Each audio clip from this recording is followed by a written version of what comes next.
Hello everyone, welcome back to my YouTube channel. तो आज के इस आर्टिकल में हम बात करेंगे आर्टिफिशियल इंटेलिजेंस के बारे में। बहुत ही इंटरेस्टिंग आर्टिकल पब्लिश हुआ था and that is on business line.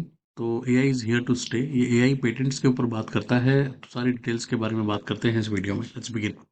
सबसे पहली चीज जो बतानी है वो है कि ओवरऑल जो ग्रोथ हो रहा है एआई का, उसके बारे में बात करते हैं। तो वर्ल्ड इंटेलेक्चुअल प्रॉपर्टी ऑफिस विपो reports highlight the sharp rise in generative AI in the patent families from 733 in 2014 to 14,000 in 2023।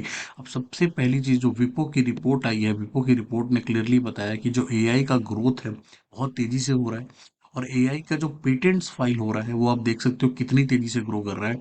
733 था और अब जाकर के 14,000 हो गया है। Research in generative AI also expanded significantly. Research भी तेजी से बढ़ रही है with scientific papers growing 116 to 34,000। आप देख सकते हो कि रिसर्च पेपर्स जो लिखे जा रहे हैं वो कितना ज्यादा ग्रोथ हुआ है। एआई के ऊपर जो 2014 में पेपर लिखे गए थे वो 116 थे और अब 34,000 हो गए हैं। तो कहीं ना कहीं काफी इंटरेस्ट इस पर्टिकुलर सेक्टर में दिख रहा है in terms of patent filing, in terms of research papers. Let's see. अब ब्रेक थ्रू ट्रांसफॉर्मेशन आर्किटेक्चर के बारे में बात करें, 2017 में Google influential paper attention is all you need introduce the transformer neural network architecture. तो गूगल ने अपना एक इन्फ्लुएंशियल रिसर्च पेपर पब्लिश किया था जिसमें उन्होंने बताया था कि किस तरह से न्यूरल नेटवर्क आर्किटेक्चर जो है वो रोल प्ले कर रहा है इन इन technology. Transformer enabled faster and more accurate language translation, spurred the development of key models in GPT, and bidirectional encoder representation and transformation। अब यहाँ पे हम सबको पता है मोबाइल तक में ये फीचर आ चुका है कि किस तरह से कितनी एक्यूरेटली वो लैंग्वेज ट्रांसफर कर लेता है, ट्रांसलेशन कर लेता है। किसी भी तरह के मॉडल को आप ट्रेन कर सकते हो। तो जो ट्रांसफॉर्मर आर्किटेक्चर है उसको जीपीटी मॉडल्स के लिए भी यूज किया जा रहा है, वर्ड के लिए भी यूज किया जा रहा है। Since the transformer introduction generative AI related patents grew by 800%। आप देख सकते हो जैसे ही ये ट्रांसफॉर्मर आर्किटेक्चर आया उसके बाद से 800% ग्रोथ हुआ है in terms of patent filing. And transformer based model improve capabilities of language understanding, multimedia generation and AI driven interactions। अब इसमें जो मेन ग्रोथ हुई है वो दो तीन जगहों पे हुई है। एक तो लैंग्वेज का जो बैरियर था कि लैंग्वेज ट्रांसलेशन वाला बैरियर, वो तो क्लियर हो गया, खत्म हो गया। और मल्टीमीडिया जनरेशन भी बहुत तेजी से हो रहा है। आप कोई इमेज जनरेट करना चाहते हो, कोई वीडियो जनरेट करना चाहते हो, इन सब चीज़ों के ऊपर काफ़ी ज़्यादा पेटेंट्स फाइल हो रहे हैं। अब रैपिड एक्सपेंशन पब्लिकेशन 2023 की अगर हम बात करें तो 2023 में जनरेटिव एआई में already 25% of patent, 45% of research papers were published in this year only। 2023 में ही आप देख सकते हो कि जितना ये ग्रोथ हुआ है उसका 25% तो सिर्फ 2023 में हुआ है। और रिसर्च पेपर के कैटेगरी में 45% ग्रोथ जो है सिर्फ 2023 में हुआ है। और जितने भी मोस्टली मैंने आपको बताया भी कि ये सारे जो डेवलपमेंट मोस्टली हो रहे हैं वो ट्रांसफॉर्मर बेस्ड मॉडल पे हो रहे हैं। उसमें आप आंसर राइटिंग देख सकते हो, कंटेंट जनरेशन देख सकते हो, text, images, audio, video formats, ये सब चीज़ों में ग्रोथ देखने को मिल रही है इन टर्म्स ऑफ एआई। तो काफ़ी इंटरेस्टिंग दो चार बातें में पता चल गई है कि विपो की रिपोर्ट काफ़ी तेज़ी से पेटेंट का फाइल देख रही है।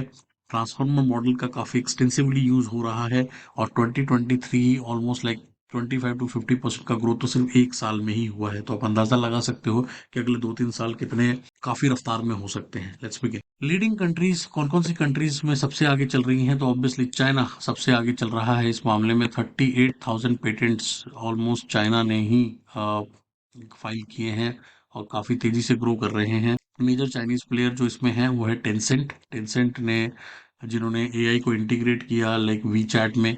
इसके अलावा पिंग ने इंश्योरेंस में। इसके अलावा generative AI and writing the Baidu काफ़ी इसको यूज़ कर रहा है। बाइडू आपको पता ही होगा, it's more like Google in China. और एरीन 4.0 जैसे हमारा चैट जीपीटी हम यूज़ कर रहे हैं वैसे एरीन चाइना में काफ़ी पॉपुलर है तो उसका इस्तेमाल हो रहा है। तो कहीं ना कहीं चाइना बहुत एक्सटेंसिवली इसको, जितने भी उनके अपने चाइना में जो रन करने वाले जितने भी प्लेटफॉर्म्स हैं सब में इंटीग्रेट हो चुका है ऑलमोस्ट ये। और नॉन चाइनीज कंपनीज में अगर बात करें तो आईबीएम हो गया, सैमसंग हो गया, गूगल हो गया, माइक्रोसॉफ्ट हो गया। इन सभी कंपनीज ने इसमें काफ़ी सारा फाइल किया है। जब जापान और इंडिया भी इसमें कंट्रीब्यूट कर रहा है। तो कहीं ना कहीं चार मेजर कंट्रीज अगर आप देखो तो इसमें यूएस दिखती है, थोड़ा बहुत कोरिया दिखता है, चाइना ऑब्वियसली, इंडिया और जापान भी पीछे पीछे कंट्रीब्यूट कर रहे हैं। कंसर्न्स इसमें क्या है उसकी बात करते हैं। तो वाइल बहुत तेजी से इसका पोटेंशियल दिख तो रहा है बट इसमें जो इशू है वो है कॉपीराइट का बहुत बड़ा। इन्फ्रिंजमेंट का, प्राइवेसी इश्यूज का, मिसयूज का, डिफेक्ट्स का, इन सब चीज़ों को ऑलमोस्ट हम काफ़ी आर्टिकल्स में इसके बारे में पढ़ते रहते हैं। काफ़ी सारे इंसिडेंट ऐसे हुए हैं ऑलरेडी। जो इन्फ्रिंजमेंट और कॉपीराइट है ये तो मतलब बहुत ज़्यादा कॉमन हो गया है, but defects and privacy issues भी बड़ा बड़ा प्रॉब्लम क्रिएट कर रहे हैं। Plus using data without your consent is also a big issue. Global conversations are ongoing to establish generative AI regulation and enable। अब लेकिन इसमें जो एक अच्छी बात भी ये है कि जैसे जैसे और ज़्यादा ज़्यादा कंट्रीज में कंट्रीब्यूट करेगी उतना ज़्यादा जल्दी इसमें आपको रेगुलेशंस बनते हुए दिखेंगे। इनको मिटिगेट किया जाएगा इन रिस्क को, और कहीं ना कहीं आईपीआर जो इंटेलेक्चुअल प्रॉपर्टी राइट्स होता है उसका एथिकल यूसेज को लेकर के भी गाइडलाइंस बनने के बहुत ज़्यादा चांसेस है, और हर कंट्री इसके ऊपर ऑलरेडी काम करना शुरू कर चुकी है। इंडियाज राइजिंग रोल, अगर इंडिया की बात करें तो इंडिया में भी अच्छा ग्रोथ हुआ है 2015 से लेके 2020, 15 फोल्ड, ऑलमोस्ट 15 टाइम्स जो है हमारा ग्रोथ हुआ है in terms of filing patents.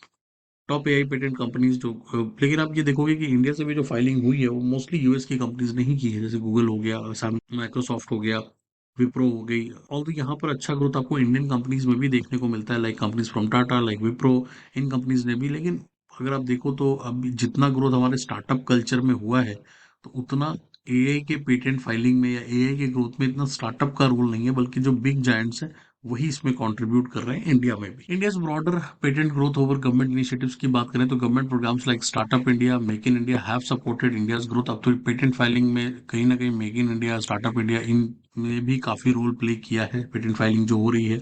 India's progress has reflected to global index also. Global innovation index में भी इंडिया का रैंक काफी बेटर हुआ है। पहले हम 81st प्लेस पे आते थे, अब हम 40th प्लेस पे आते हैं। तो उससे भी काफी रोबस्ट कमिटमेंट दिखती है towards innovation and technology. Government support, अगर हम डाइवर्स सेक्टर की बात करें तो कहीं ना कहीं गवर्नमेंट इसको डिफरेंट सेक्टर्स में भी सपोर्ट करने की कोशिश कर रही है। जैसे ओएनडीसी का कंसेप्ट लेकर आए थे हम, ठीक है, डीपीआईटी नॉन प्रॉफिट, बेसिकली हम सारथी लेकर आए थे। इस तरह के काफ़ी सारे प्लेटफॉर्म्स हम लेकर आए हैं जो मल्टीलिंगुअल बायर्स को सपोर्ट करता है, डाइवर्स लिंग्विस्टिक नीड्स को कवर करता है। These initiatives clearly shows that जो हमारा पोटेंशियल है वो उसमें डेफिनेटली है, with the volume of people we have and the, अगर हम डिजिटल इंफ्रास्ट्रक्चर इसमें इन्हांस करते हैं तो हम और भी ज़्यादा अपने इकोनॉमिक ग्रोथ को सपोर्ट कर पाएंगे, और काफ़ी सारी जॉब्स भी इसमें जनरेट होंगी। ऐसी बात नहीं है कि एआई सिर्फ जॉब कट ही करेगा, जॉब्स जनरेट भी बहुत होंगी इसमें, ऐसी बात नहीं है। अगर ओवरऑल कंक्लूजन की बात करें तो इंडिया एक स्टेडीली ग्रोथ पे बढ़ रहा है टुवर्ड्स एआई ग्रोथ। ऑल्दो अभी हम पीछे चल रहे हैं as compare to other countries, but इतना भी पीछे नहीं है। We are trying our level best to integrate it. Plus आपको पता ही है कि इंडिया एक डाइवर्स कंट्री है, और यहाँ पे चैलेंजेस डिफरेंट तरह के हैं as compare to any western country. जहाँ पर कि बाकी global companies like China, US इसमें काफ़ी ड्राइव कर रहे हैं। India is also taking lot of initiatives into different sectors, जो इसके ग्रोथ को कहीं ना कहीं आने वाले टाइम में डिफाइन करेगा। Thank you so much, I hope you enjoyed this particular lecture. और अगर आप इसका पीडीएफ लेना चाहते हैं तो आप मेरा टेलीग्राम चैनल ज्वाइन कर सकते हैं, जिसका लिंक मैं डिस्क्रिप्शन में डाल दूंगा। अगर आप मेरा नोट्स फोल्डर एक्सेस करना चाहते हैं जहाँ मैं सारे नोट्स पोस्ट करता हूँ, तो उसका भी लिंक आपको डिस्क्रिप्शन में मिल जाएगा। मिलते हैं अगली वीडियो में, बाय बाय।